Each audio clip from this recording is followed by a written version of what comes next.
ఇద్దరు చిన్నారుల మిస్సింగ్ కలకలు రేపుతోంది. ఇద్దరు చిన్నారులు అదృశ్యమైపోయారు. అయితే వీరిద్దరు కూడా అడవిలోకి వెళ్లారట.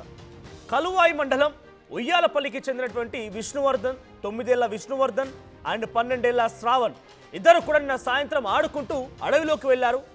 ఎంతకీ తిరిగి రాకపోవడంతో తల్లిదండ్రులు ఆందోళన వ్యక్తం చేశారు. అడవిలో తప్పిపోయారా లేక ఎవరైనా ఎత్తుకెళ్లారా, అసలు ఏం జరిగిందనే కోణాల్లో పెద్ద ఎత్తున తల్లిదండ్రులు ఆవేదన వ్యక్తం చేస్తున్నారు. పిల్లల కోసం అటు అడవి మొత్తాన్ని కూడా జల్లెడ పడుతున్నారు పోలీసులు. డ్రోన్ల సాయంతో గాలింపు చర్యలను కూడా చేపడుతూ ఉన్నారు. సో ఇక్కడ ఫోటోలో కనిపించేటువంటి ఈ ఇద్దరు చిన్నారులే శ్రవణ్ మరియు విష్ణువర్ధన్.